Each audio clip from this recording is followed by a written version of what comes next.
The New Testament redemption plan is church. He still designed it with marriage in mind.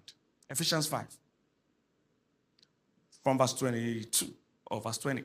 Verse 22. DJ. He said, wives, do what? Submit to your own husbands and also unto the Lord. Next verse. Let's move as fast as we can, DJ. He said, for the husband is the head of the wife, even as Christ is the head of the church, and is the savior of the body. Go ahead. He said, therefore, the church is what? Do you see how they just moved from husband and wife now to church? He said, therefore, as the church is subject unto Christ, so let the wives be what? To their whole husbands and everything. Next verse. Husbands, love your wives, even as what? Christ also loved what? Pause a bit before we continue. You see, this is why if you're a Christian, you should not be thinking of marrying an unbeliever. He can't understand and flow in these things. This is why we have so much problem with submission and headship in families. If two people that are already submitted to Christ get married, it shouldn't be so difficult to understand submission. Because the whole context and concept. You see, I tell people that watch me, if you're not a Christian, a lot of things I say are for Christians.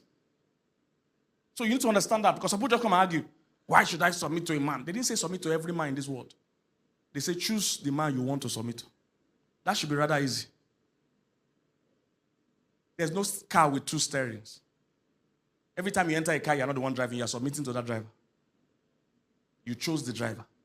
He said, husbands, love your wives as Christ also loved the church and gave himself for it. Next verse. It says, that he might sanctify and cleanse it by washing of water by word. Next verse. It says, that he might present it to himself, what? A glorious church. Having no spot or wrinkle or any such thing. Next verse. It says, so ought men to do what? Do you see how they are moving from marriage to church to marriage?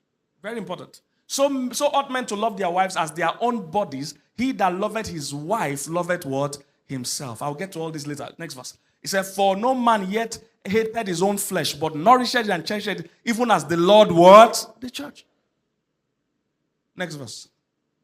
He said, for we are members of his body, of his flesh, and of his bones. Where did we see flesh and bones before? When they were talking about what? Husband and wife. They are still saying that even the church, the whole concept of church is still designed after marriage. I'm just trying to lay a foundation for you to understand that marriage is not just for you to have sex. Marriage is not just for you are lonely. All those things are important, but that's not the concept. There's a bigger concept to it. Is somebody getting what I'm saying? Okay. So, in God's eyes, marriage is meant to like heal this world. If we can do marriage right, more and more godly seed will be raised. And this world will be a better place. A lot of the challenges we are dealing with is coming from homes that are struggling.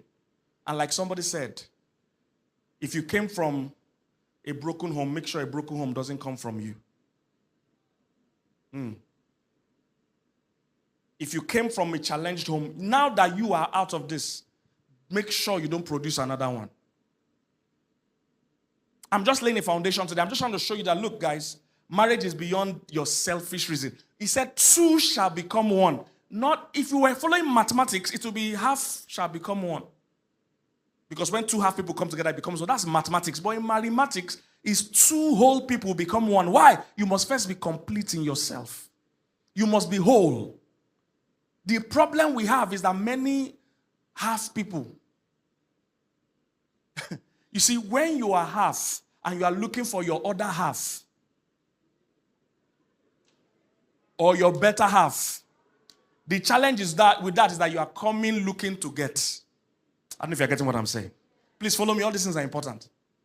If you are coming as half, what you are doing is that you are looking for somebody to come and complete you.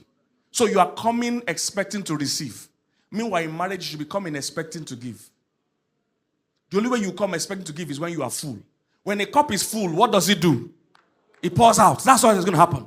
So you are not going to marriage to look for joy. You are full of joy when you are going to marriage. So you are the person you are marrying is getting out of your joy. You are full of happiness already. Are you here, somebody? We have too many half people. Like Pastor said, I'm looking for who will take care of me. No. All adults should work. The Bible says that does not work should not eat. You see, when you are coming as a half person and in your mind somebody's going to complete you, you've already broken the principle of marriage. There's nothing God does that is out of selfishness. It's part of why masturbation is bad. Masturbation is bad because it's you pleasing yourself. God doesn't design anything for selfishness. Everything God designs to give. I don't know if somebody's getting what I'm saying. That's the difference between premarital sex and marital sex. And that's why many people, when they get married, they can't enjoy sex anymore. Because when you were not married, you were doing it totally based on selfishness. When you not get married, it's supposed to be done totally on selflessness. Different ballgame. I don't know if somebody's getting what I'm saying. So two half people are targeting who will feel me. You are half in your money. So what you're looking for is who has money. You are half with your joy. You're looking for who will be entertaining you. These are the challenges, oh. So you are now marrying for the wrong reason. So you saw Pastor Larry here ministering. Or you saw the person ministering a song. You say, my own life is dry. If I have if somebody that's as joyful and playful as Pastor, I'll be happy. Listen. What you saw here is not how he is 24 hours. You see problem? I don't preach at home. Ask my wife. Because I would think at home, I said, listen to me, my wife. I need beans. Put some common in the big. That's not how I talk. Oh. We don't preach at home. The worship leaders don't sing good morning to their spouse. They are not in the mood to sing all the time. You see, so these are the ideas people have. You look at somebody far off on the stage, and you think he will fill me up.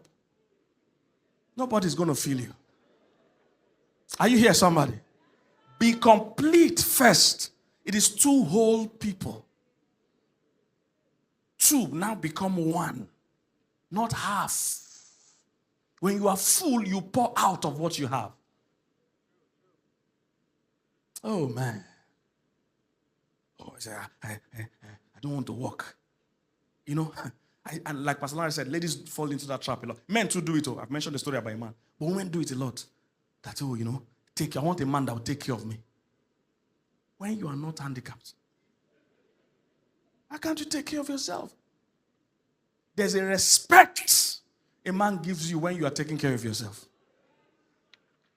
I'm telling you. You say, but all my friends, they are married to men that do everything for them. Go and check how those women are treated at the end. When they acquire you as part of the furniture, they will eventually treat you as part of the furniture. When you're leaving your house, do you kiss your chair goodbye? You just stand up and go. So when they acquire you as part of the furniture, at the beginning you look like a centerpiece.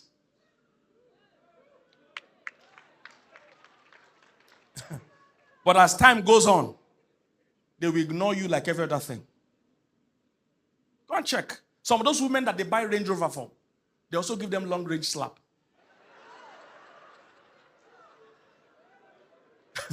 But because they don't want to leave the Range Rover, they endure the long range slap. Is somebody get what I'm saying?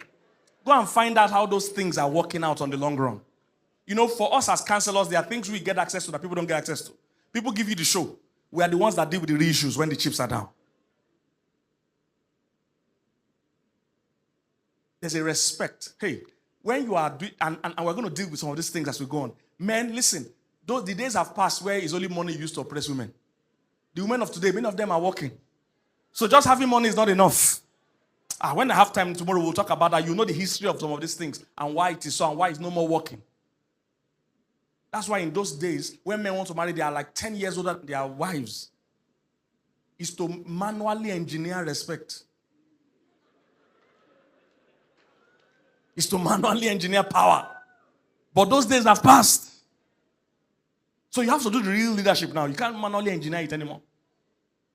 I don't know if you're getting what I'm saying, guys. We'll get into that. But as a woman, take care of yourself. It's important. See, when those days, when people are quarreling and only the man has money, the quarrel goes a different way. To end the quarrel, the man will just say, you will leave my house today. Quarrel over. Because truly it is his house. But when two of you buy the house together, or two of you are paying the rent together, or you have your own money, the quarrel will be, let's go and sleep. Because nobody can push anybody out. Pastor, I preached for Pastor Folorunsho Alakija 1 or 2 years ago. She's the richest black woman. I don't know if it's still so, but at least at the time. Worth billions of dollars. And I kept thinking when I was preaching for her, I said, imagine if this woman sat down, like most of the young girls of today, and saying a man should take care of me. That whole business, all those billions, will be wasted today. Will be locked up in her. Many of you ladies looking for a man to fly you to Dubai, you have what it takes to even own a private jet. Is somebody getting what I'm saying? We don't want two half people coming together. We need two whole people. Two complete people. Are you here, somebody? Two complete people. So you come into marriage, not somebody come and rescue me. It's, I am full. You see, when you are empty, you take anything. Because you just want to be full at all costs. So somebody is treating you badly, you are making excuses for him. When you are full, you only take something that adds to you. The Bible said, to a hungry man, every bitter thing is sweet. He said, but the person that is full, he said, the person that is full, that's how they say it. To a hungry person, everything is sweet. Yeah? Every bitter thing is sweet. But to the person that is full, is not, he hates honey. That means the other part there is not moved. I don't know if you're getting what I'm saying, guys. So develop yourself to be that person that will be wanted. Don't waste your time looking for Mr. Right. Spend your time being Mr. Right. Spend your time being the right person. Develop yourself.